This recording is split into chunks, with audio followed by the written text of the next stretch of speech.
What's up, everybody? My name is Jeff White.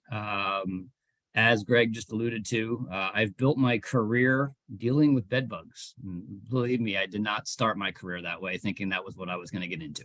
I was introduced to bed bugs in the field of, pest control in regards to the industry back in 2006. And that was right at the start of the bed bug resurgence. And literally, for the next 5 years, I spent day in, day out in the field treating and dealing with bed bugs. I've also traveled the world speaking on the topic, and had the chance to also interact with many communities all over the world, social housing in Birmingham, England, to oil camps in Dubai, and several other things in between. So when it comes to this particular topic, as Greg alluded to, I'm kind of regarded as an expert on it. I think the term expert's overused, so you take that for what it's worth. But the bottom line is I know a lot about this particular problem.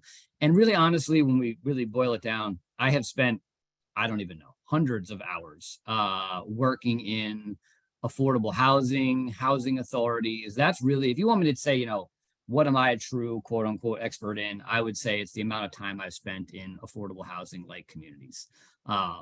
Whether it's doing research with Rutgers University, doing pest control for pest control companies, consulting with pest control companies on what to do and how to do it. I have seen just about everything there is to see when we talk about affordable housing and bed bugs. And so as far as what today is going to be about, when I think about today's session, I want to have some fun. I want to educate everybody on the topic of bed bugs and talk about some interesting things. But I really want this to be a wake-up call for some of you. This is a serious topic. Now, I'm hoping that's no shocking news to anybody in this room. But one of the things that I see, and so one of the things we'll get to at the tail end of this talk, is that I serve as an expert witness in legal cases when it comes to this particular topic. I'm actually involved with 2 class action cases right now. I was actually writing the report for one of them this morning. And I've served on cases throughout the years in relation to bed bugs and bed bugs primarily impacting affordable housing communities.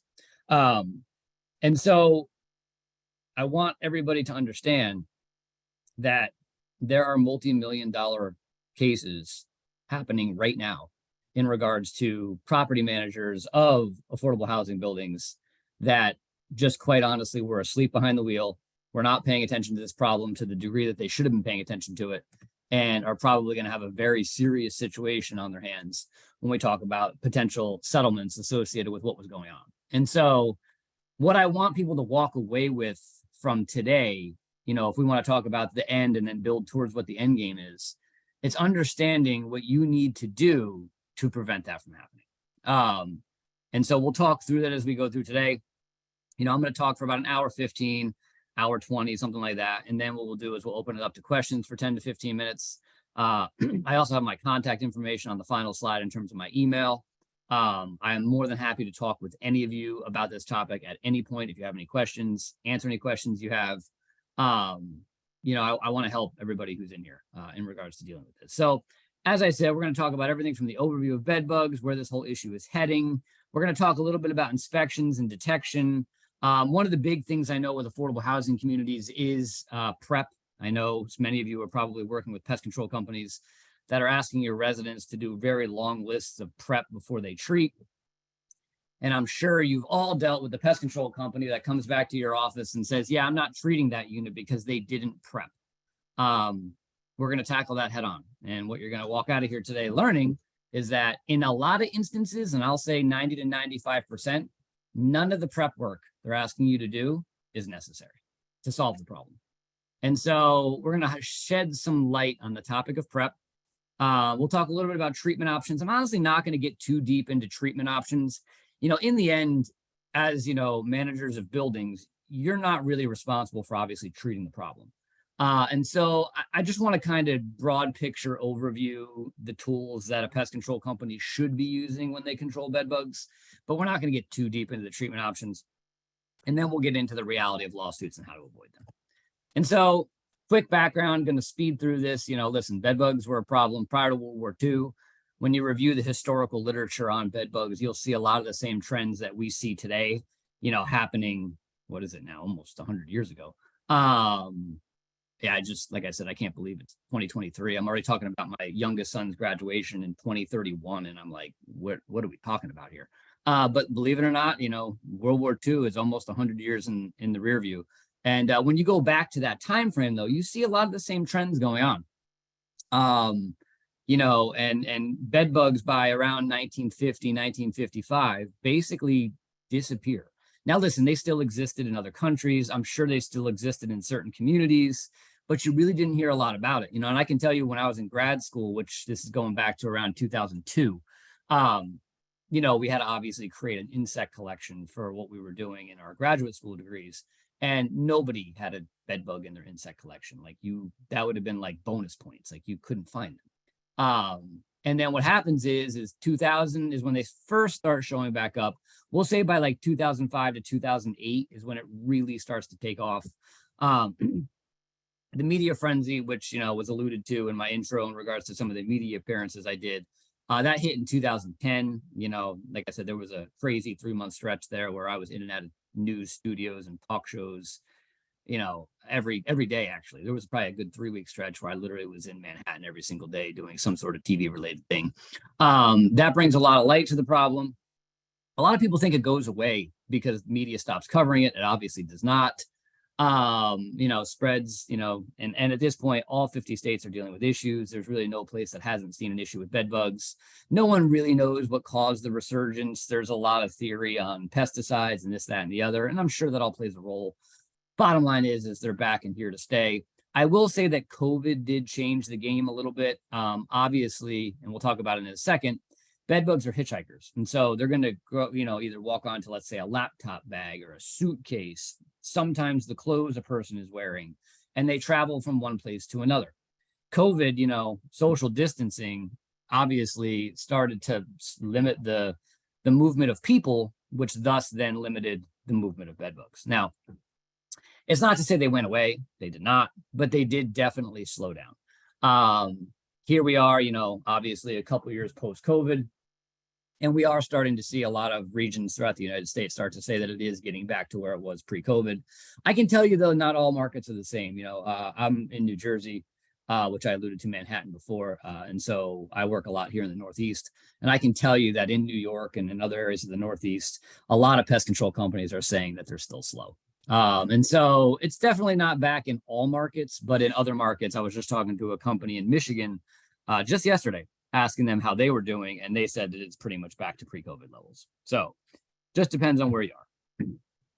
So as we talked about a second ago, how do bed bugs get from one location to another? They're hitchhikers. Now, in some of your buildings, though, they will walk from one unit to another, which we're going to get into a lot in a second. Infested furniture is probably the most common way that bed bugs go from one location to another. Somebody has an infested couch. They put it out by the dumpster, and in a lot of your instances, you're lucky if they put it out by the dumpster. I've seen it where people just throw it out in the hall or whatever the case may be. But bottom line is that somebody sees that piece of furniture, says, "Oh, hey, I don't have, whatever that is. I'm going to take that in." And that's a very common way that bed bugs spread. Hotels get a lot of attention, but don't deserve as much attention as they get, which I'll talk about in a second. And you can pick bed bugs up in public settings, but from what most people think, it's pretty rare.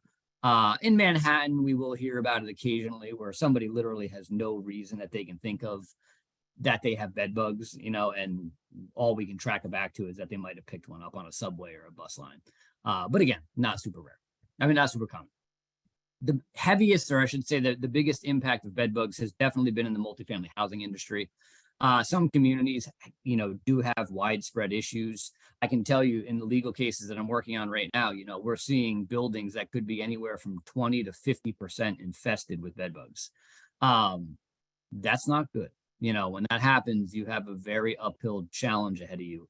And the point of today's session is don't let that happen, which we'll get into in a second. And then as far as bed bugs are concerned, listen, I can't tell you how many educational sessions, how many people I've talked to, how many groups I've worked with, where everybody wants to point fingers and say, listen, this tenant isn't cooperating, they're slobs, whatever anybody wants to say.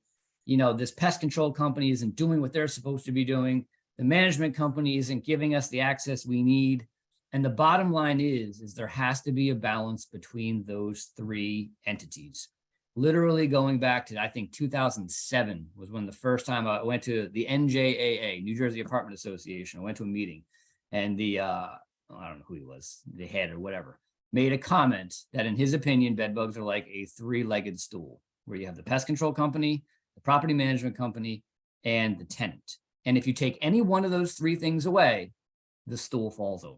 And that is exactly what bed bugs are about. If all three parties aren't working together, this can get very complicated and difficult. Now, obviously, you're always going to have your problematic tenants, this, that, and the other, but it still should not limit you from being able to manage the problem building wide, even if you have a problematic tenant or two. And we'll get into more of that as we go today. As far as, and I just put these in there just to give you a general idea. Obviously, this doesn't pertain to your individual situations, but hotels, as I mentioned a second ago, they get a lot of attention from the media, but they're not nearly the problem that everybody makes them out to be. Most of your big brand pest control companies are who services a lot of your big brand hotels. And they basically say that from their data, your average Marriott, Hilton, whatever the case may be, usually has 1 to 2 rooms out of every 100 that has a problem.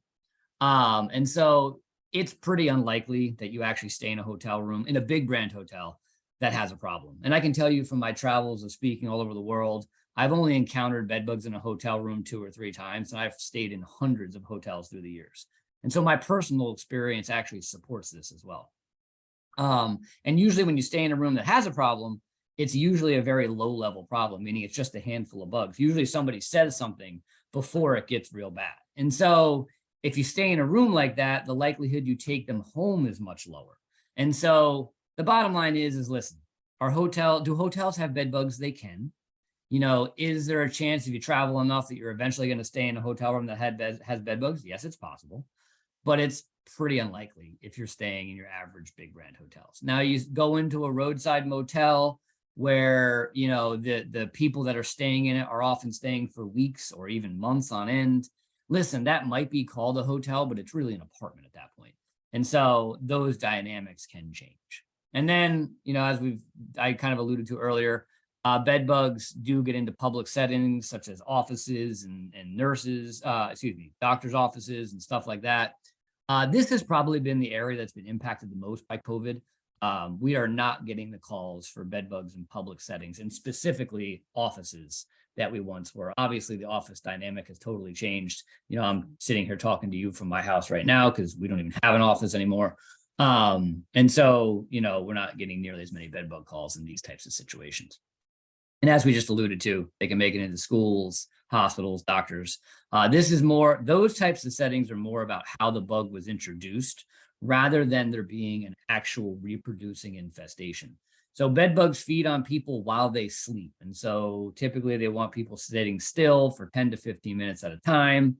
They're going to come out at night to feed. Now, it's not to say they can't come out during the day. They can, but they're going to come out at night to feed. And usually in a public setting like this doctor's office you see here in this photo, that's not the situation. People aren't sleeping in those chairs. People are moving around. They're in and out. It's not an ideal scenario for bed bugs. So typically you don't have reproducing infestations in these environments. It's just an introduction that might need to be addressed. And to be honest with you, between you and I, if nothing was done, the problem probably 9 times out of 10 would just disappear because it's just not a great living environment for bed bugs. So let's start to get relevant to the people listening to me talk right now. When we talk about the biggest impact of bed bugs, I don't think many experts would tell you or disagree with the fact that it's probably affordable housing. We can sit here and debate till we're blue in the face as to why. Like I said, I've spent hours, days, weeks inside affordable housing buildings. And, I've got my own thoughts on this. I think it's a certain degree of tolerance. I think it's a certain degree of focus. I can't tell you how many times I've gone into an affordable housing community. One in particular was here in Irvington, New Jersey, right outside of Newark. And, we knock on this one apartment, we go in and, it's a family of, I don't know how many people. 1 person is asleep on the couch. You could tell they were in some sort of drug-induced coma. There's a guy sitting on the, counter with a gun in his hand, watching out the window. When you get into some of these situations, you realize that there's so much going on that bed bugs are just one issue of many issues that are currently happening. And so that's what I mean by focus, is that a lot of times in some of these communities and individual apartments, the individual is just overwhelmed by their life. And because of that, you don't always get the cooperation that you need. In senior buildings, a lot of times you have individuals that may not have the eyesight they once did. They may not have the mental capacity that they once did. And quite honestly, they may have no idea what's going on in the first place, which I'm actually going to talk about in a second. And so these are all the different reasons that we see some of the issues that we see, and specifically in affordable housing.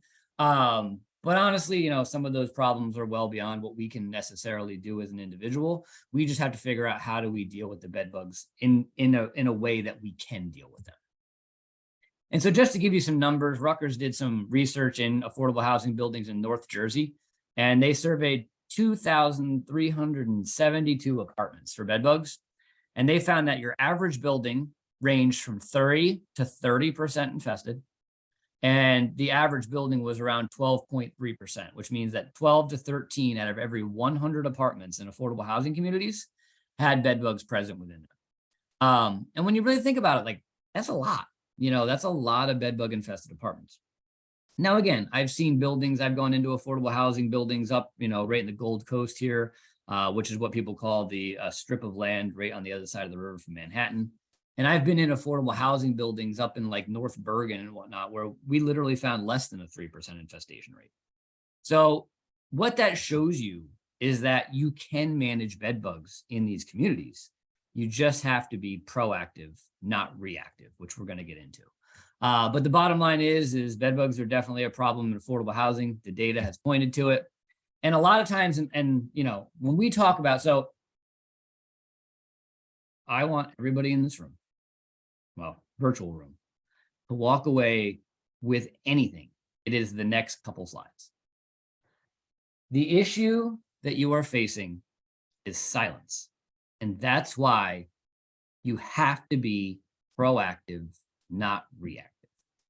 You are going to have individuals within your community that are not going to say anything.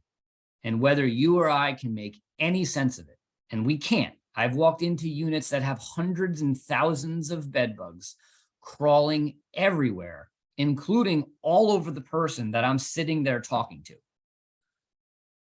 And they're not going to say anything. It is what it is. But what I can tell you is that it's real, and it happens all the time. And I guarantee if you're not being proactive in the building that you manage, you have individuals like this within your buildings right now. I've surveyed countless buildings, and we always find a handful of these individuals, if not more. These are the sources of your problems. If you can find these infestations and knock them down to a more reasonable place, you can then start to manage buildings as a whole. But as long as these infestations exist, you will continue to have widespread problems in a building. And again, I don't want to get into, why and whatnot. What I can tell you is we did do a little like quick and dirty study at the pest control company I worked at about 10 years ago.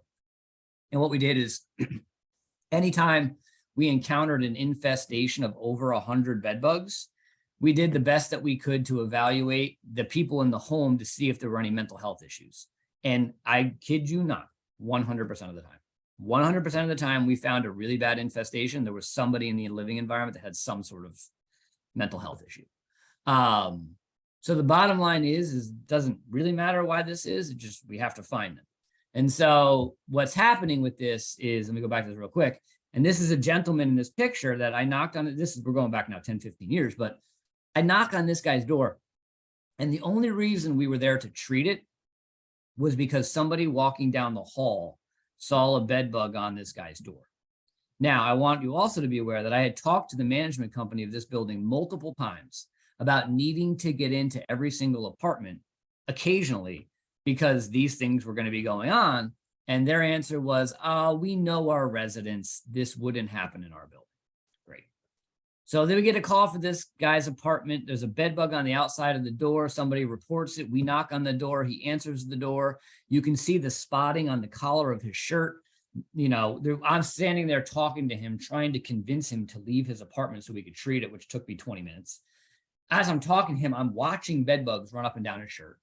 He then eventually leaves the unit, but he doesn't want to leave really. So he sits on the bench outside the apartment. We then go in and subsequently find, you know, thousands upon tens of thousands of bed bugs in this guy's apartment. The entire floor had, you know, sporadic issues with bed bugs, which were most likely originating from this guy's unit. And this is the reality of the situation. This is, like I said, I'm sure this is going on some of your properties. And this is the stuff you have to find. If you don't, you will just continue chasing your tail in circles. And this is another example. This is just a quick picture series to kind of talk you through how this works. So this is a unit that I went into. This was in somewhere here in New Jersey. I forget exactly where it was now. So we get a call to go out to this apartment. We go in, we inspect the bedrooms, and we don't find any bed bugs.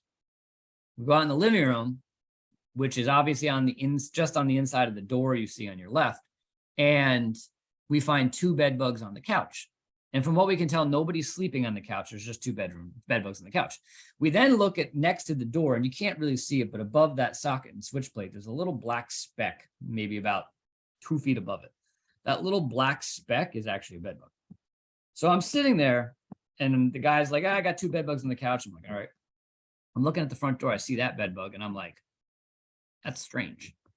So I start kind of doing an inspection around the door. I'm like, what is going on here? I kind of knew already what was going on, but I wanted to train the technician on how this works. So there's this little dog crate right next to the front door. You can't see it in the image on the left. It's on the ground just to the right. And so I'm looking at the dog crate, and I'm like, So I start moving the dog crate, and I could tell the dog crate hadn't been moved in forever. And lo and behold, there's a whole bunch of bed bug spotting, and I found 3 or 4 live bed bugs in all that dog hair. And so now you've got the bed bug by the door, the bed bug infestation next to the dog crate, which is not normal. We don't usually see dogs feeding on pets. And then 2 or 3 bed bugs on the couch. So what is all that activity pointing to? It's pointing to that door. So we go outside the door, and across the hall is this door. And the tenant was just recently evicted. I'm looking at the area around the door. We don't have a key to it at the moment. And you can see all the bed bug activity on the base of the door where the threshold was. So I say to the management company, I'm like, listen, we got to get into this unit. And they, of course, gave me the typical, like, well, I don't even know where the key is. And, every time we knock on that guy's door, he won't let us in. And I'm like, listen, man, as long as we don't get into this unit, whatever you're seeing on this floor is just going to keep going on. Go get me a key. And he's like, fine. So he goes and gets a key. And we open the door, and this is what we find, which is tens of thousands of bed bugs everywhere. This guy was just evicted like a day before these pictures were taken. I mean, all those little white specks you see on the couch to the left, those are all bed bug eggs. There must be tens of thousands of eggs there. Eggs on his shoes. Is he wearing these shoes all over the apartment complex? And, it's just like I said, like a lot of times when we talk about issues within these buildings, it's just people not paying attention. So I'm talking to the maintenance guy as I'm, uncovering all this. And he's like, this guy always sits downstairs, and we used to call him Bedbug Eddie or something like that. And I'm like, he's like, yeah, because every once in a while when he was sitting down there, we'd find a bed bug on the wall behind him. And I'm like, did you ever think to try to get, well, we tried to get into his apartment, but he always told us no. And I'm just like shaking my head, like, what are we doing? And so this infestation is going to be extremely complicated to control, obviously. But as we start to peel the pictures back, this is the door on the inside of his apartment. And you can see the wire chase that's going out into the hall is covered in bedbug activity. So is there any guess as to why there's bedbugs on the outside of his door, which was then impacting the apartment across the hall? I know it seems obvious, but it's not. A lot of management companies just miss this stuff. And this is why you have community-wide issues. And so when we talk about bed bugs as a whole, this is a bed bug life cycle. I'm not here to get deep into the science of this. They've got 5 immature stages, obviously an egg, and then adult, bed bugs. The female has to, both the female and the male, actually, let me rephrase that. Every single stage from the minute they hatch out of an egg to the minute that they die has to feed on blood. And so we're going to use that actually against them in their control, which I'll get into a little later. But the bottom line is all they do is feed on blood. They can feed on dogs and cats, although we don't believe it to be super common. They hide in cracks and crevices, usually near a host, but as an infestation grows, it can be anywhere. Egg to adult on average takes around 45 days. Females can lay 1 to 3 eggs a day. They hatch in around 7 to 10 days. And it's impossible. So one of the things I also want to point out, it is impossible to say how long an infestation has been present. And so a lot of times I get questions from property managers that say, listen, Jeff, how long has this been here for? Because they're trying to figure out when it was introduced, because they want to possibly build a tenant or whatever the case may be. And I'll just tell people, like, listen, I don't know what was introduced. If 50 bed bugs were introduced, it's going to be a very different timeline to get to 100 as opposed to 2 bed bugs that were introduced. And so you really can't tell how long it's been there for. As far as the signs and symptoms of bed bugs, obviously you're looking for the bugs themselves. But one thing I will tell you is one of the most common ways to identify a bed bug infestation is actually through what we call the spotting or fecal material. Bed bugs, as gross as it is, when they go to the bathroom, they basically are, excreting digested blood, which comes out black. And so it's a black fluid that then dries on wherever they go to the bathroom. And that spotting or fecal material is the most common way that we identify infestations. And then there's other things, cast skins. You want to be very careful about bites, which I'll talk about in a second. So just hold that for a second. But bites, you want to be a little careful with, because not everyone reacts. About 30% of people don't react at all. And then those that react can react very differently. I react within a couple hours of being bitten. I know my brother, who used to work with me at the pest control company, he takes up to 2 weeks to react. And then there's others that have really serious allergic reactions. The bottom line is that, and they can also look like other things. And so we tend not to go off of reactions. Now, listen, if somebody comes to me, let's say you're a manager in an office, and somebody comes up to you and says, listen, I'm being bitten by something, and they've got bites all over their face, neck, and arms, that is consistent with bed bugs. Bed bugs like to feed on exposed skin surfaces. And so remember, if they're feeding on you at night, you're lying in your bed, you typically pull your comforter up to about chest level. Well, what's exposed? Your arms, shoulder, neck, and face. And that's typically where bed bugs are going to feed. Now, it doesn't mean they can't feed in other places. They can. But that is, if somebody comes to me and says, I have lots of bites on my arm, shoulder, neck, and face, versus another person that comes to me and says, listen, I got 2 itchy reactions on my upper thigh, one is a little more consistent with bed bugs than the other. And that may, set off some warning signals in my head. Anything else I want to mention? Oh, yeah. And then the last thing I want to mention on this is seniors. And so what we have is, for any of you that are managing senior affordable housing, I'm sorry to say that is one of the most challenging environments, only because when we talk about seniors, that was the only group that was found to react even less. And so there are many seniors within buildings that don't react at all. And I'll actually tell you from my own personal experiences, this is not data. I would bet that there are more seniors that don't react than do. And so also with seniors, they don't have the eyesight they once did typically. I mean, I'm only 44 and I don't have the eyesight I once did. And in addition to that, some of them are starting to just lose mental capacity as well. And so when you get into senior buildings, you're dealing with one of the most difficult environments. If people aren't reacting, how do they ever know they have bed bugs? Unless they're doing a proactive inspection, which most seniors can't do because it involves moving the mattress, moving the box spring, this, that, and the other. Infestations can get pretty big and nobody will ever know. And so keep that in mind for those of you that are dealing with senior living.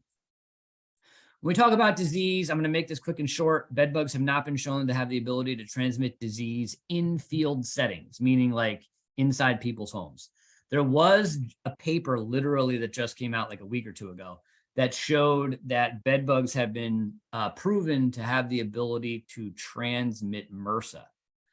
But honestly, that's not a surprise. I know it was finally confirmed in a study, that's fine. MRSA is something that's spread by contact. And so if one bed bug walks across, let's say you're in a healthcare situation and a bed bug is infesting a hospital bed, that person has MRSA, there's a bed bug climbing on them, they then walk to the other bed, can they transmit MRSA to that other person in that situation? Yes, this study did prove that they can do that. But again, that's not a huge surprise to us. Nurses can transmit MRSA, blankets can transmit MRSA, lots of things can do that. And so got a little bit of attention, got some people up in arms, was not a huge surprise to many experts. The one disease, though, that they definitely can transmit is the psychological reaction to dealing with them. I can't tell you how many people that I've just watched, fall apart when they're dealing with a bed bug situation. There's nothing more disturbing than trying to get into bed to get sleep, which we all know we need, but having something in your bed that's coming out at night to bite you. Very difficult to sleep in that situation. And so that is the one thing that bed bugs have been able to transmit, which is the mental issues associated with them. So when we talk about the spread of bed bugs, this is a really important study, and I'm going to move over it quickly because, I just want you to understand the big picture. This was a study done by Rutgers University in a building in Newark that I work with them a lot in. And it was done in 6 apartments. 4 were occupied and 2 were vacant.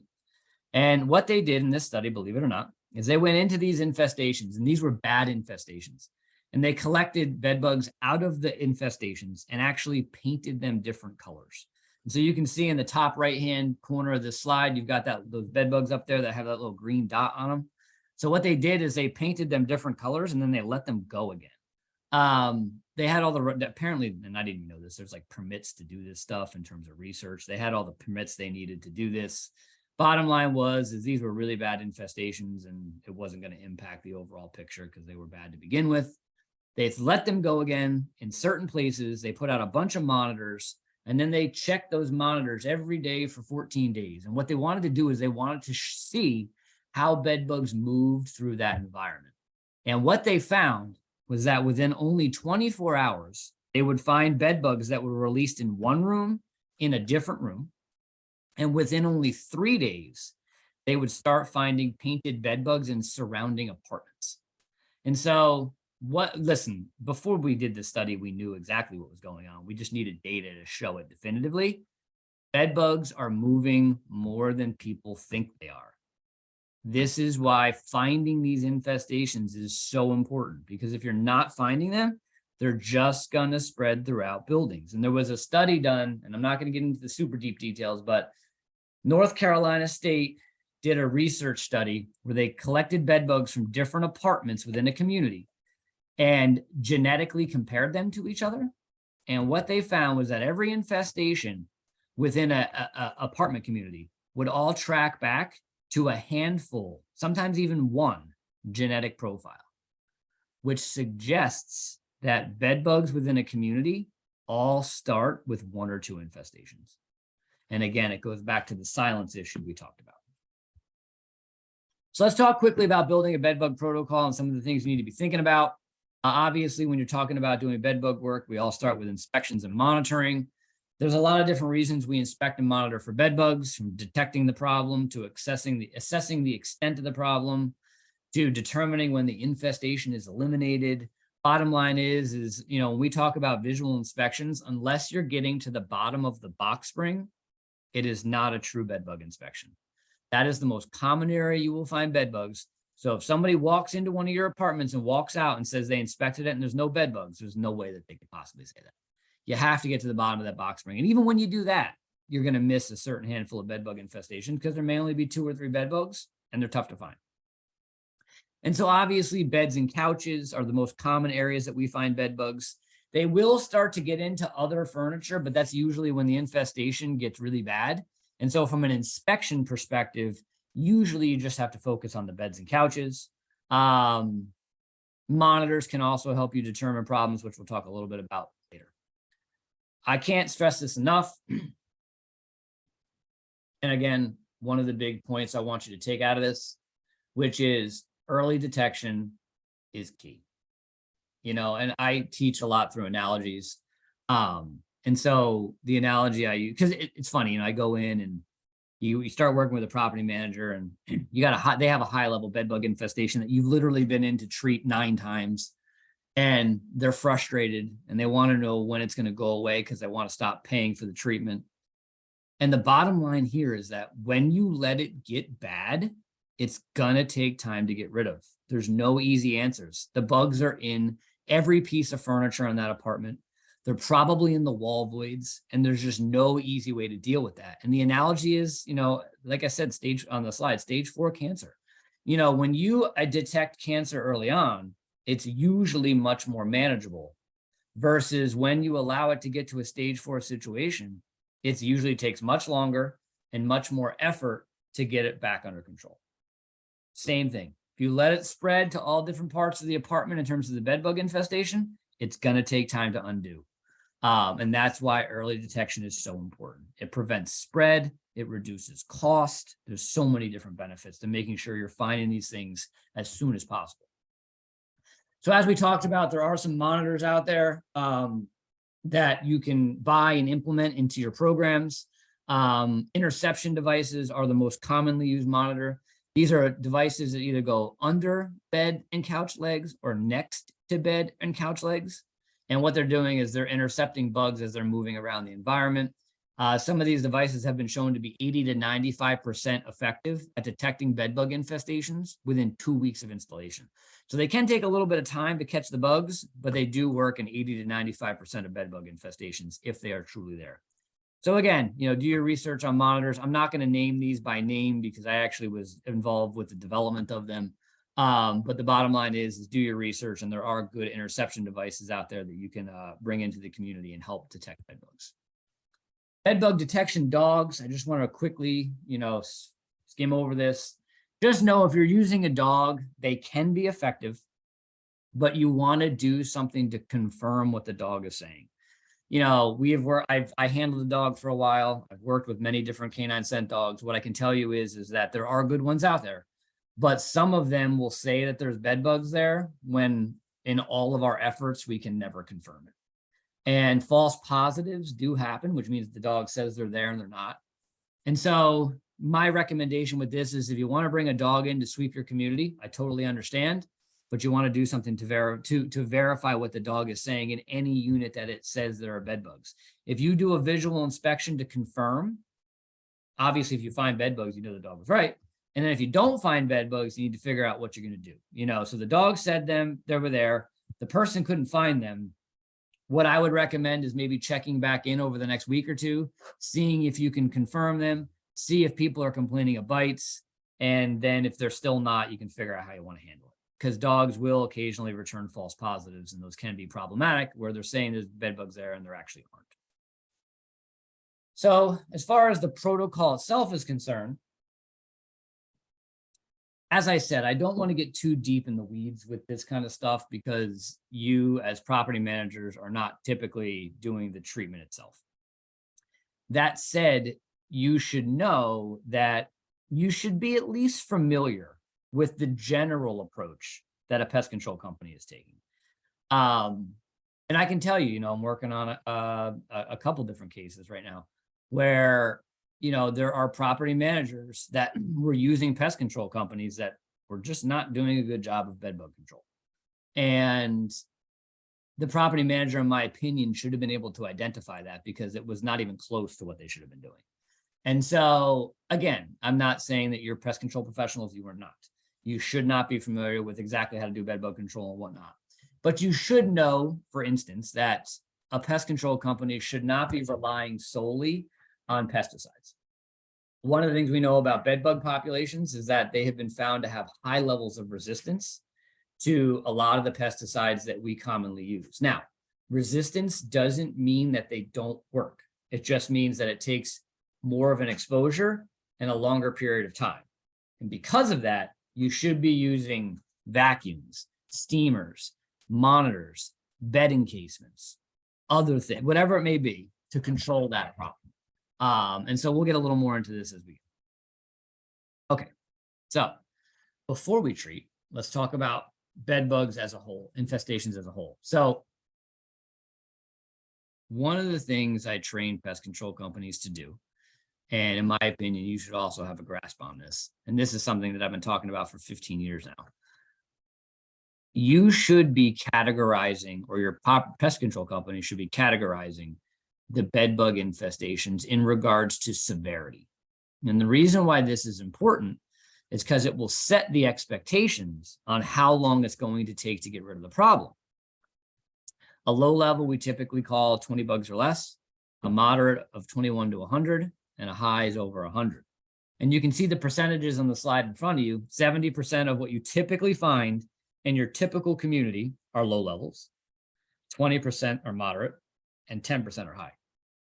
And the reason, again, why that's important is because it then sets the expectations in regards to what you should expect in terms of solving the problem. You know, I can't tell you how many times I've talked to a property manager and they're like, well, you know, they found bed bugs in that unit. They've treated 7 times. I don't understand why the problem's not gone. And that's where I'll typically say, well, how bad was it at the start? If that property manager says, listen, there were thousands of bed bugs there at the start, I'd say, listen, 7 treatments isn't unheard of. It's probably a bad problem that got into all kinds of different places, and that's fine. As opposed to somebody who says, my pest control company has taken 7 services and there wasn't a very bad problem there to begin with, something's wrong. Either the pest control company doesn't know what they're doing, or they're missing something. And so categorizing infestations is important. The other reason it's important is because it also sets the framework for paperwork in regards to lawsuits. You know, when I review pest control, like service tickets, one of the things I see all the time are like, you know, treated for bed bugs, used pesticides, will return in 2 weeks to treat again. That provides no information in regards to what actually happened. And then me as an expert on that case, it turns into a he said, she said, because I can't determine what happened because there's not enough detail. And so detail is important when it comes to defending you as a property management company if a lawsuit should arise. Now, listen, detail can also work against you, obviously, but if you're trying to do the right things, which I'm sure most of you are, and you're trying to run a solid property, which I'm sure most of you are, detail should work in your favor. And so that's something to keep in mind as you move forward. You're looking for detail on your paperwork.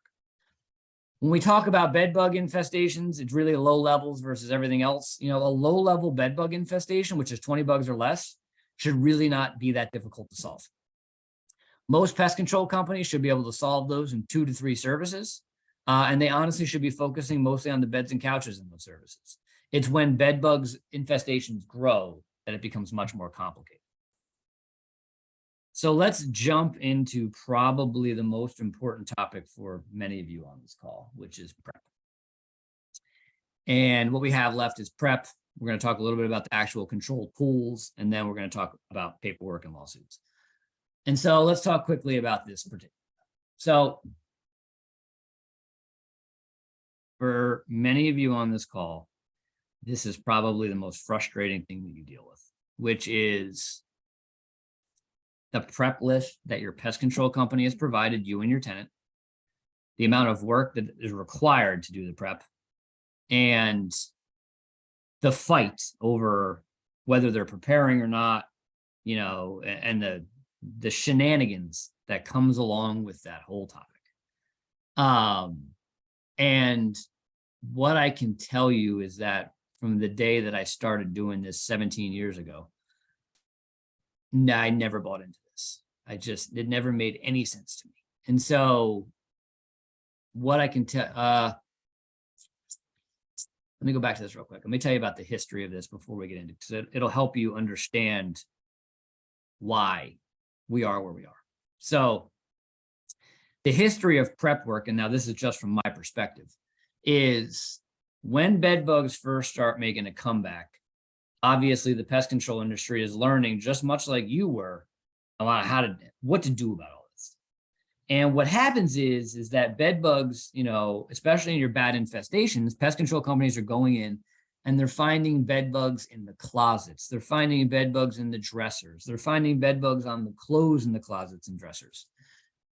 And so what do you think the reaction is? Well, I can't treat the clothes in the closet with pesticides. There's bed bugs on them.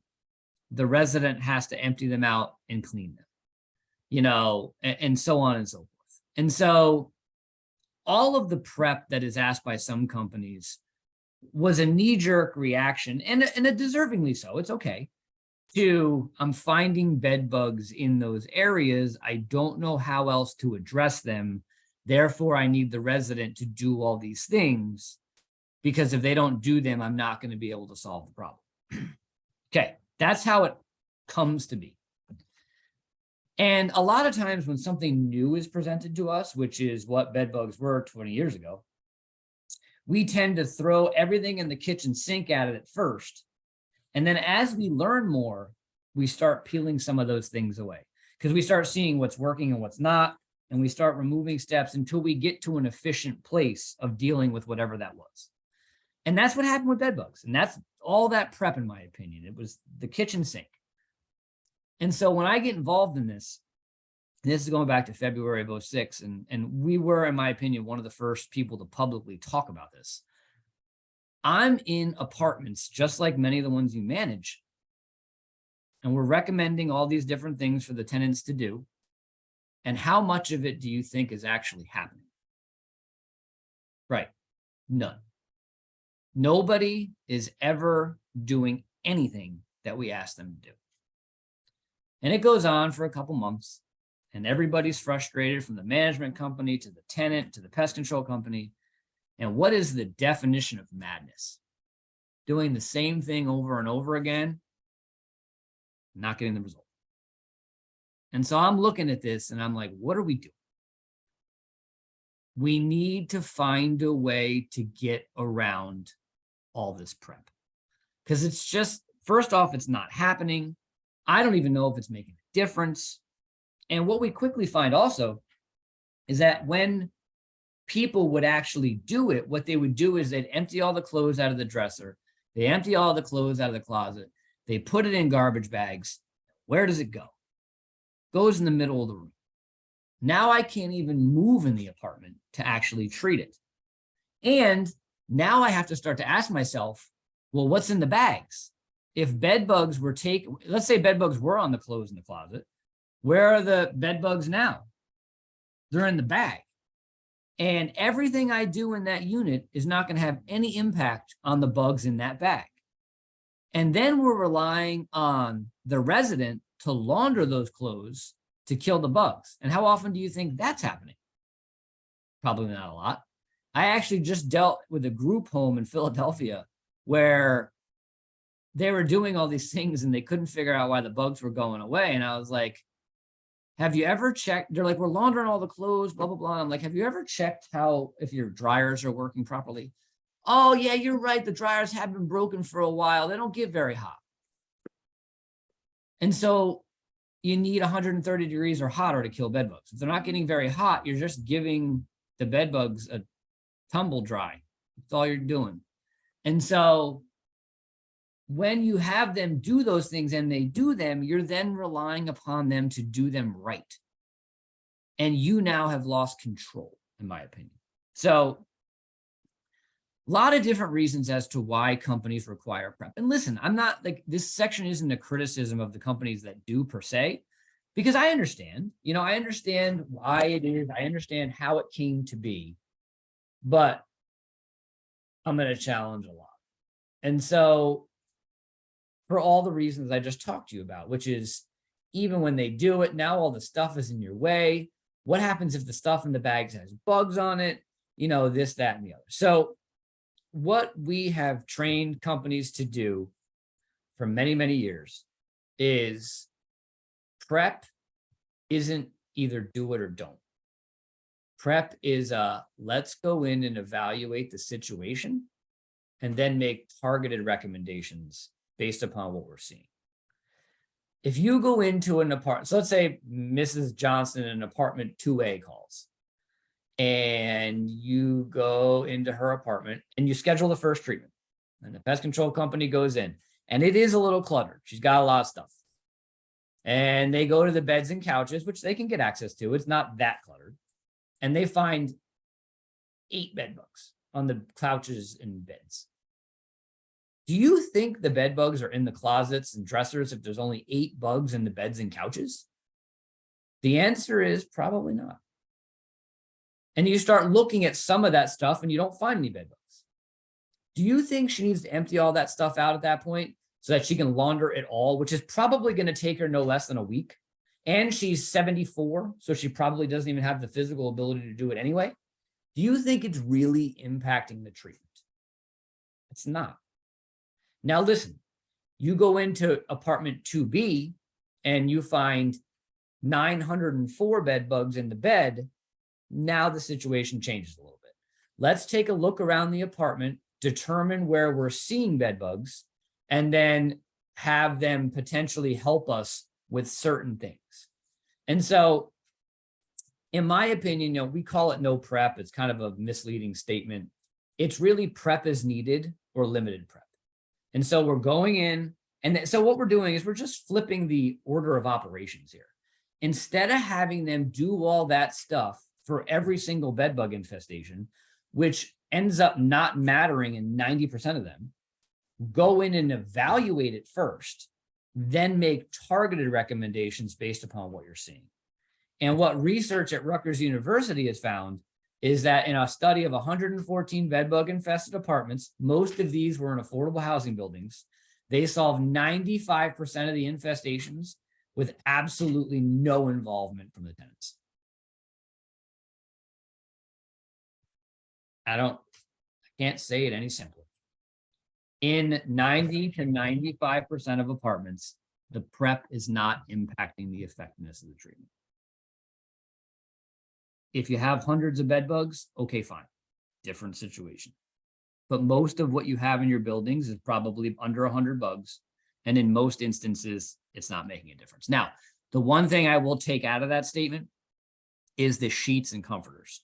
The sheets and comforters have to be addressed on every bed bug infestation because the bugs will get on that stuff. And so you have to, what we usually do is we'd go in, we put the sheets and the comforters into a bag as we're doing the treatment. We tie it up and seal it. And then we put a sheet on top of it that says this has to be laundered. Some management companies I work with will even leave $5 behind. So that way the resident can't say I didn't have the money to launder it, and away you go. But the bottom line is outside of that, in most instances, a lot of that stuff isn't necessary. So I'm sure you guys have questions on this. I'll take them at the end. Because obviously I'm sure I've challenged the way that things have been done for a while in some of your properties. So let's talk quickly about tools. We've got about another 20 minutes here for me to talk before I take questions. So we're pretty much right on schedule. What tools should you consider? And, that's kind of a misleading title. What tools should you be aware of? How about that? And so when we talk about building a bed bug protocol, what I will tell you is there's no one way to do this. And that's really the important thing for me to kind of communicate to you, which is that, listen, if your pest control company is using A, B, and C versus another pest control company that's using B, C, and D, one versus the other does not necessarily make one company right or wrong. It's really about the technician that shows up that day and how they apply those tools. And again, I talked about analogies before. The analogy I use in the pest control industry is just because you have a toolbox doesn't mean that you know how to rebuild a car engine. Well, just because you have a bunch of treatment tools doesn't mean that you know how to treat for bed bugs properly. So in the end, it's really about the technician that's in that room that's treating. But what you should be seeing is that the pest control companies should be implementing some sort of liquid pesticide. While I did mention that there is resistance out there to many of them, they still do kill bed bugs and they still should be incorporated in most programs. Dusts are a very critical aspect to bed bug treatment. Remember, we talked about how bed bugs hide in cracks and crevices. Well, one of the most common ways that cracks and crevices are treated by the pest control professionals is by using dust. Cymexa is a very popular product that's been shown to be very effective and is also low impact. But the bottom line is your pest control provider should be using some form of dust. When it comes to the application of these tools, the devil is in the detail. This is a picture I took in Brooklyn. I don't know, a couple months ago. And we just talked about how bed bugs hide in cracks and crevices, right? They love wood because wood's textured, and so they tend to get in deep inside wood frames and stuff. And I can tell you there was not a hellacious infestation in this apartment, but I think we did collect over 100 bed bugs in here. It was like just above a high level. It wasn't too bad. How many hiding places are in that bed frame? 8 billion. When we walked into this apartment, I admittedly cursed a few times because these bed frames are rough. There's so many places to hide. And so bottom line is that you should be, and where I'm going, this is where I'm going with this. And this is an important one for everybody in this room. When you see your pest control companies going in to treat apartments, you should be seeing them on an initial service, spend at least an hour inside those apartments. And if it's a 2 or 3 bedroom, it should be at least 2 hours. If you have to treat every single crack and crevice in that bed frame, how long is that going to take? It's going to take time. And so one of the ways that you can QA, QC your pest control providers is by making sure they're spending enough time. And the one case I worked on recently, that was one of the biggest problems we had, is that the pest control company, we were looking at the paperwork and they were going in and out of apartments in 10 to 20 minutes. There's no way they were providing effective pest control, especially with bed bugs, in 10 to 20 minutes. And so the devil's in the detail, and detail takes time. You also want to make sure you're seeing your pest control providers and the tenants following process. And so this is a bed that we inspected, and you can see the bugs all over the comforter and sheets. Has to be bagged, has to be laundered. If these are not laundered by the resident, what do you think is going to happen? They're just going to reintroduce the problem right back to the bed. So process is also important. Vacuums are a great way to remove lots of bed bugs in a short amount of time. If your residents are using vacuums, make sure they're emptying the bag out or the HEPA filter. Bugs can live in the vacuum. Steam is another great tool for bed bugs, especially with upholstered furniture. If a company's not using steam, it doesn't mean they're wrong. It just means that, just means that they found another way to deal with it, most likely. But the bottom line is steam is a great tool. Bed encasements are a great way to ease mattresses and box springs. You can lock bugs in, keep bugs out. Mattress encasements, in my opinion, you can use them based upon how bad the problem is. Box spring encasements, though, I typically want to use on every single job. One of the things I didn't mention is I actually own a pest control company as well here in the New York, New Jersey, and Philadelphia market. And the bottom line is that we're doing this day in, day out, and we are using box spring encasements on every single job. And then monitors, while yes, I talked about using these as part of the service, as part of detection, you can also use them as part of the service to catch bed bugs between services. And this is just one example. I don't want to spend too much time because I want to make sure I leave time for the legal stuff. In 116 apartments, we installed these monitors. So 116 apartments, we count bed bugs before we install them. We remove those bed bugs. We apply pesticides, we apply encasements, and then we put monitors under the legs of the beds and couches. And then we came back 7 to 10 days after we did that and counted the number of bed bugs that were in these monitors. And so before we treated, we counted 746 bed bugs. After we treated, we counted 1,600 bed bugs. And so you can see that's 1,600 bed bugs that were captured in these devices that weren't effectively dealt with by treatment. And so you can see the value that using monitors as part of what you do, not just detection, is also important. And then one last thing I wanted to talk about before we start transitioning into legal stuff is apprehend. Some of you have probably heard about it. Some of you may have not. This is a newer product that's on the market. It uses it's a biopesticide. So what that means is that it actually uses a active ingredient called Bavaria bassiana. It's a fungal pathogen. And so what happens is this product is applied in apartments. The bugs walk across the application. They pick up the spores associated with it. The spores, and I'm not going to get into the science of it, but they sporulate. They enter the insect itself, and they end up killing the bed bug. Couple things you need to be aware of with this one. Let me go back to it real quick. There is so if your company is using this or you're considering using this, there is a 4-hour re-entry interval with this product, which means that your residents cannot or should not be getting back into the apartment for 4 hours after it's applied. That said, we have found it to be quite effective. And so it's just something to consider. If your pest control company is not using Apprehend, it does not mean they're wrong or can't get rid of bed bugs. It's just a product that I'm sure somebody was going to ask me about in the Q&A section. So I just wanted to kind of address it head on. And so we did some field trials with this particular product, and all we used in these field trials was the Apprehend and then encased the mattress and box spring. And what we wanted to see was just how effective it was. We wanted to do this in normal infestation. So we went out and we treated 14 problems. 8 were low level. So 10 bugs or less. All were eliminated in one treatment.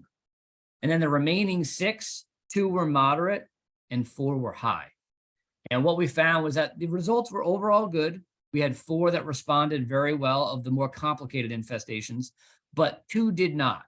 And so we had one unit that there was a heavy smoker in, and the walls were literally yellow in nicotine or whatever smoke residue that is. And it's been found since then that whatever that is tends to impact this product. And we actually didn't get a lot of results in that particular unit. We also had a couch in another unit that no matter how much stuff I put on it, I just could not get the bugs out of it. So the bottom line is that I think it's a valuable product to know that's out there. If a pest control company is using it, great. It's not a silver bullet. You're going to find infestations here and there that just don't respond super well to it. But more often than not, they do. One of the things you will see, and I did want to bring this up, is that with this particular product, you will see a behavior where the bugs tend to wander as they're getting sick and dying from the product. Crazy story. So the first time we used it was in a really, really bad infestation. Like, can't even describe to you. It was a single family home that an elderly mother and a son were living in. Both had some mental health challenges. And we went in, and I'm not exaggerating, there had to be millions of bed bugs inside this house. And we go in and we apply it. And I come back like 2 or 3 weeks after treatment, and we're fine. I pick up the monitor you see in that picture, and that monitor was in the dining room. So not an area that should have been heavily infested with bed bugs, even though the problem was bad. And I picked that monitor up, and there's like tons of bed bugs inside of it. I'm like, what is going on? Why are these bugs here? So I put it back down, like empty it out. I'm thinking something screwy happened. I put it back down. I come back a week or 2 later, and it's full again. And I'm like, what is going on here? So I talked to the manufacturer of the product, and she said, listen, she's like, what we're seeing is that as these bugs become sick due to exposure, they start wandering around. Now, the bugs that are wandering around, they're saying are going to die, but we have seen the dynamic. So she says, put the bugs in a Tupperware container with a wet paper towel and then close it. And what'll happen is the humidity will go up in that container, and it will cause the spores to sporulate. And any bug that was picked up the product will turn white because the spores will sporulate. And so I do it, and you can see on the right-hand picture, almost all the bugs turn white. And so pretty neat thing there where, obviously many of the bugs we were picking up in that monitor were exposed and were probably going to die.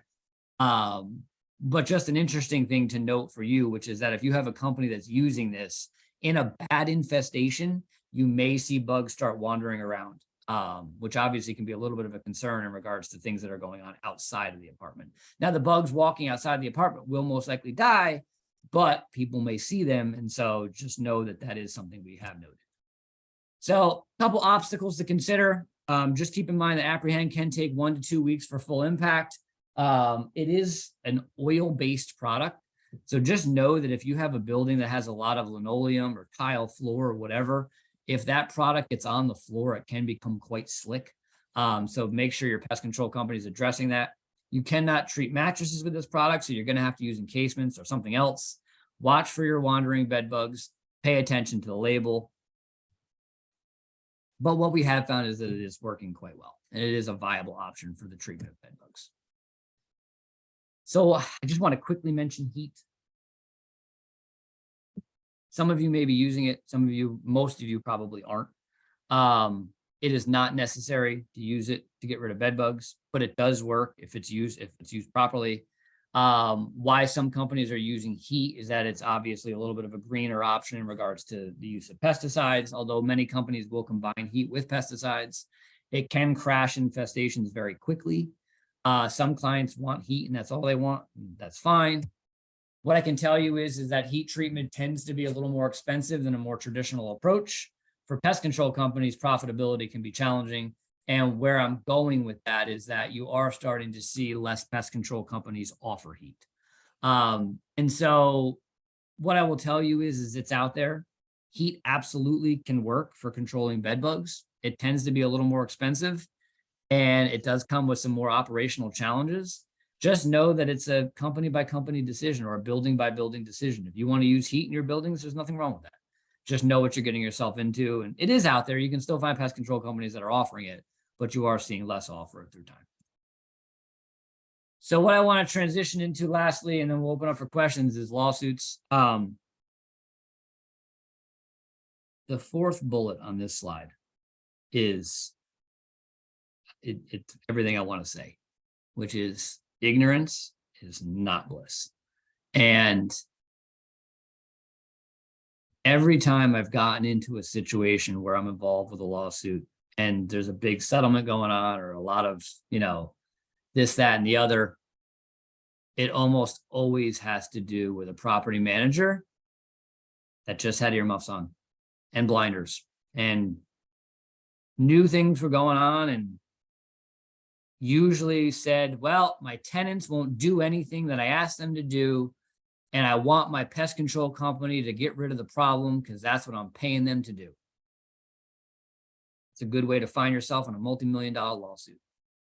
And so ignorance is not bliss. It is not all the pest control company's problem. Yes, you're going to have problematic tenants, but it doesn't make up all of your tenants. And if you take that approach, you may eventually find yourself in a really bad spot. And so what I want to do is talk through a little bit, what you need to be doing. And the bottom line is the bottom bullet, which is that you need to be proactive. And that's what, in all the suits that I've served in lately, that is one of the things that keeps coming up in the depositions and everything in between, which is, was the building being reactive or proactive? Reactive means you wait for somebody to report the problem and then you go in and treat it. Versus I'm going to go into my units periodically, make sure there aren't problems because I know some people aren't going to report them. Now, and I'm going to kind of just preface all this. I want to talk without going through slides. I just want to talk about it. The threshold in your head needs to be 5 to 10%, which is that if you're managing 100 buildings, 100 units, and you are dealing with bed bug infestations in 13 of them, that's a 13% infestation rate of your entire building. That should be a red flag to you, which means, okay, I got some problems going on here. I need to get into every single apartment to see what's going on. If you manage a building that has 100 apartments and only 2 of them have bed bugs, listen, you should still probably be going into those units periodically no matter what.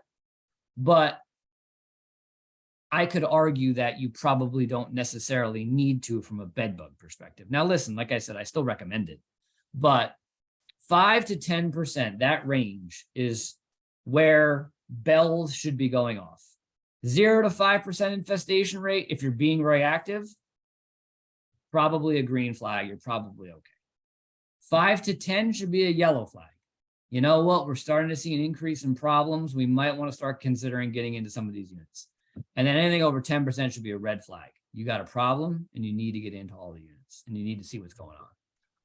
And so when we talk about lawsuits, just keep in mind that when we talk about, especially your bigger lawsuits,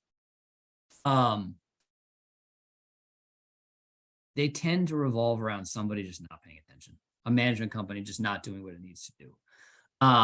But some of them can get bad. And so really there's a couple different types of lawsuits out there. They're simple and straightforward, which are like a plaintiff sues a hotel for staying in a room with bed bugs. those tend to be, $40,000 to $100,000 settlements. Not a ton there. It is what it is. Stupid and damaging is, you may have seen in the news a couple of years ago that one of the big pest control companies released a fumigant in one of the Caribbean islands, and like people died. Obviously that's bad. And we're not going to get into it. That's bad.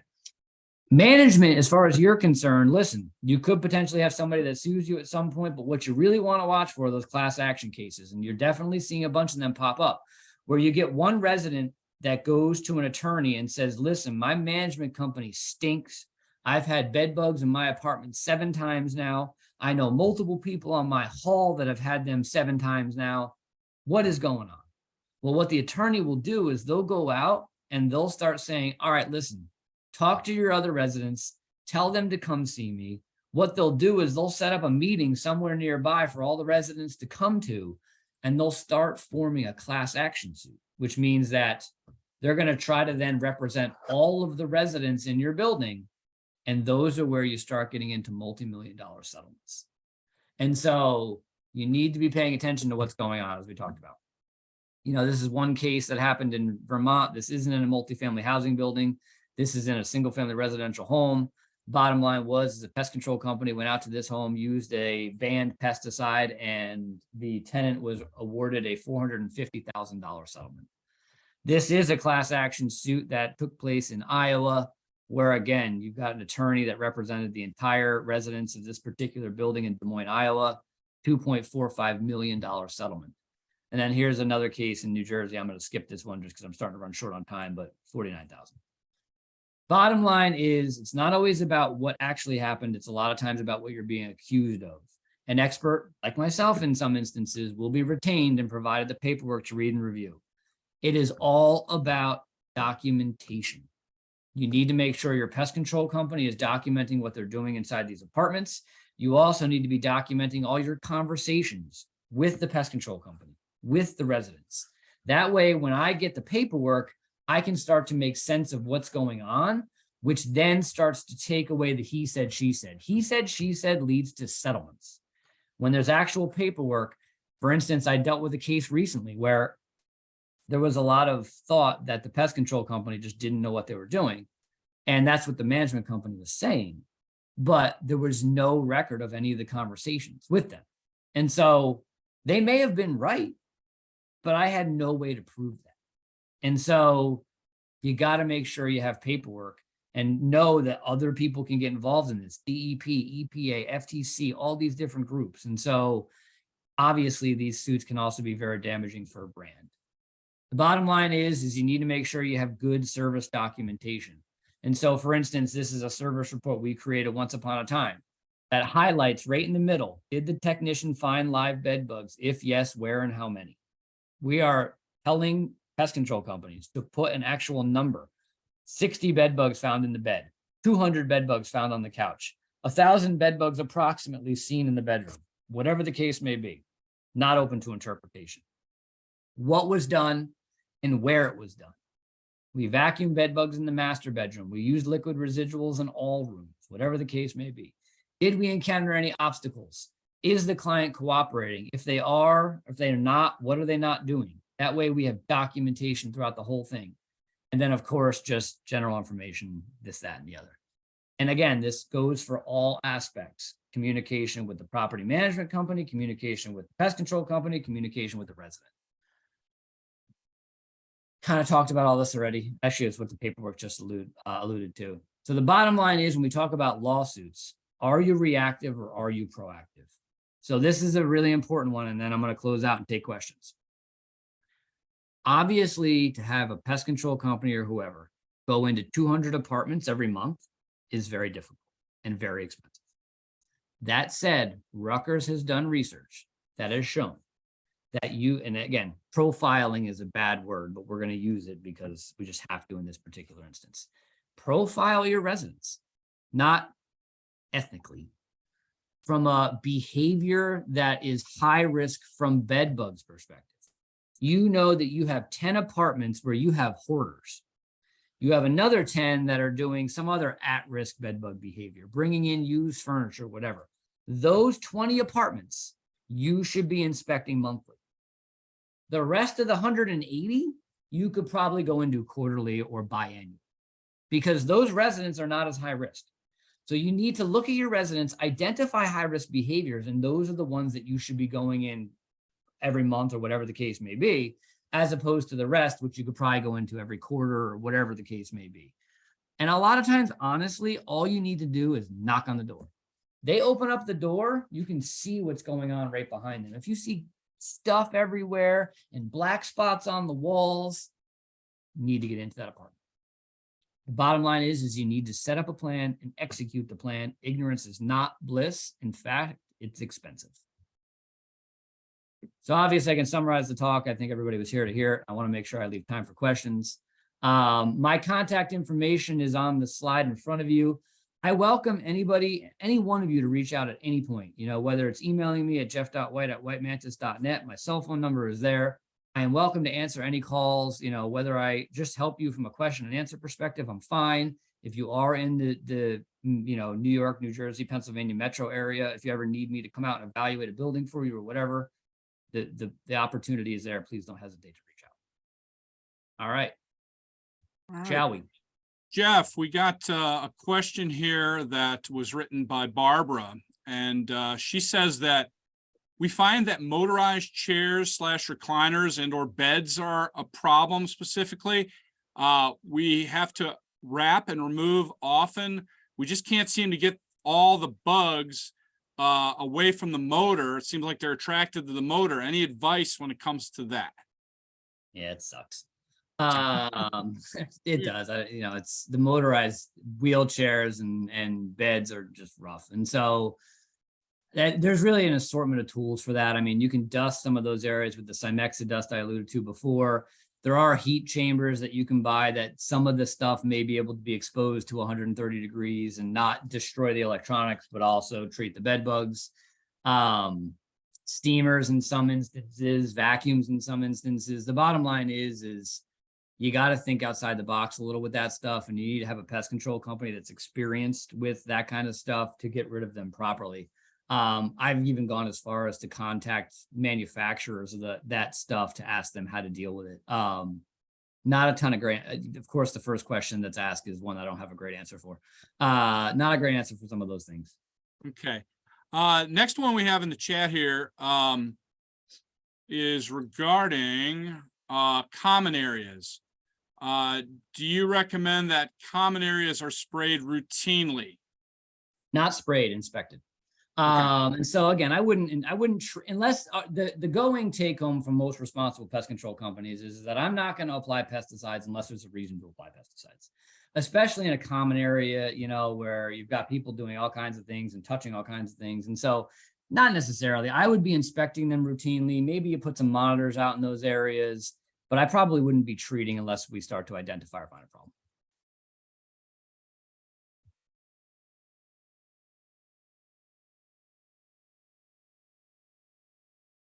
Okay, those are the ones that were written in the chat and in the formalized questions. Now we're just going to open it up. If anybody has any questions that you prefer just to ask directly, please go ahead, and now's the time to ask those questions to Jeff within the forum here.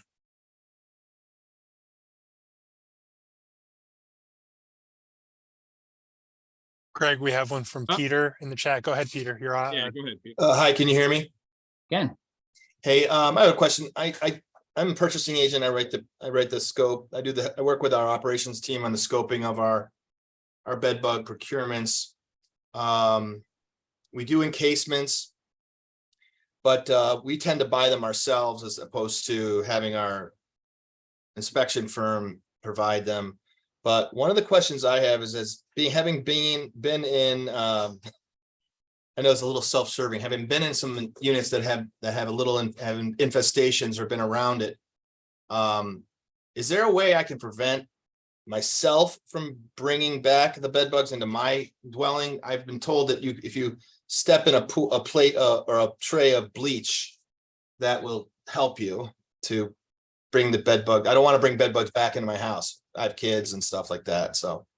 I brought them home once and my wife really wanted to. Right. I don't want to get thrown out of the Listen, yeah. So the reality is that bed bugs don't jump or fly. And so the only way they can get from one place to another is to walk. And so I've been in hundreds of infestations that would make people's heads spin. And I only brought them home that one time. And I don't even know if that was from a trip or if that was from an infestation. If the only time I get unsettled about that particular topic is when I can see bed bugs walking on the floor, which is in really bad infestations. And so, because what happens is, and I have pictures of them in the treads of my shoes.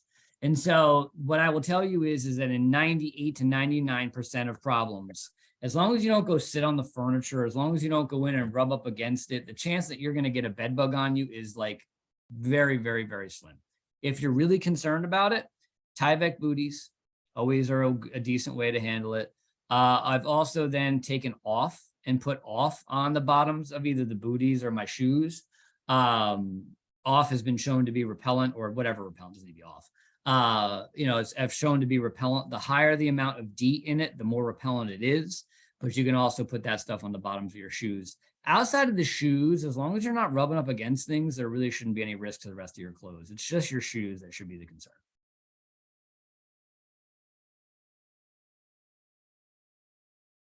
Jeff, we have another one from Leroy. At what point do you tell the resident to remove infested furniture? Usually if it's really, really bad, so we're talking like hundreds and maybe thousands, or if it's just so old and broken down that you actually can't treat it. Most pest control companies, these days are not recommending the widespread disposal of furniture. It's just not reasonable, and most furniture can be salvaged. But again, if it's so old and broken down that you just can't treat it effectively, and there's a million different hiding places because things are broken, or there's literally tens of thousands of bed bugs on it, only because we have found that the amount of time it's going to take a pest control company to get the bugs out of a heavily infested couch versus replacing the couch, it's just more cost effective to replace it. And so those are the two examples that we would use. Jeff, kind of just off that question, do you suggest when you work with these property managers, affordable housing companies, that they write anything into their lease agreements that touch on bed bugs and what rights the organization has in terms of entering properties and removing infested furniture? You reminded me of something I wanted to bring up, and super, super, super, super important. So I'll tackle your question second. I want to tackle something else first. So the RFP, which was just mentioned a second ago, any request for proposal or anything that is literally the crux of this entire problem, which is that we've looked at a lot of property managers' RFPs, and just honestly, they're completely insufficient. They're actually requesting poor pest control. And so you should definitely be designing your RFPs based upon what you're looking for in a good program. The tools being used, which was just mentioned by the one person who asked the question, to the amount of time that should be expected to be spent in apartments, to, whatever the case may be, you want to make sure your RFP is sound in regards to what it's asking for. I've had companies where, the pest control company has thrown their hands up in the air because the management company is like, well, listen, we're looking for a new provider. The provider that we have isn't working for us. And the budget is, for $75 an apartment, we want bed bugs controlled. That's ridiculous. That's never going to happen. And so making sure the RFP is structured properly is really important. Going into what was just asked in terms of the leases, that is really going to be a state by state thing. And so every state has different laws and regulations when it comes to this particular topic. New York, for instance, I can tell you is very pro-tenant. And so you have to be very careful what's being written in there. Landlords are required to provide, I think it's at least two services in regards to any bed bug infestation that's found on their property, unless like above and beyond can be determined in regards to what was going on. I can tell you Texas is a very pro-landlord state where they can put like bed bugs are not covered in the lease or something along those lines. And so I can't answer the question directly. What I can tell you is that you should really check with your state laws and legislations in regards to what can be written into the lease. I have always said, if a landlord tries to say bed bugs had to be brought in, I'm not responsible, you're going to get crushed in a courtroom one day. But the bottom line is it's really a state by state attorney question. I can't answer it directly. I have another question here from Hallen. And they say, do you believe that providing residents with bedbug interceptors would be an effective deterrent, or would be wise to do so? I don't know. Probably not. Only because it doesn't, let's put it this way. Let me pull that back. It doesn't hurt. That said, you have to know that those have to be cleaned periodically because they're going to collect dust and yuck from the apartments, and then the bugs are just going to walk through them. And you and I know all of your residents and all the silly things that they do. And so, listen, would it help in 30 to 40% of the apartments for the residents that are responsible and are going to do the right thing and put them in and monitor? Absolutely, it might help. The problem is those aren't the residents you have problems with. The residents you have problems with are going to take the monitors and use them as an ashtray. They're going to put things they shouldn't put inside of them. And those are unfortunately really the residents you have to be concerned about. So listen, the answer, I guess, now that I've talked myself through it, is it's not going to hurt, but I don't know how much it's going to help either. Okay, fair. It's fair. Anybody else have anything? I know we're coming up on time here, but does anybody else have any last minute questions while we've got Jeff here? And like I said, just because I'm not here, don't ever hesitate to reach out. Sure. Well, I guess in being respectful of everybody's time, we're going to wrap it up. And I would just personally like to thank Jeff for providing us his expertise today, and just a lot of good stuff. And this is very similar to what we at HAI Risk Control preach, if you will, on being proactive. Documentation is key, not only with this, but with a lot of other issues and challenges that you may face. So again, thanks, Jeff, and thanks for imparting your knowledge to us today. And thank you all for attending, and have a great rest of your day, everyone. Thank you. Bye. Thank you.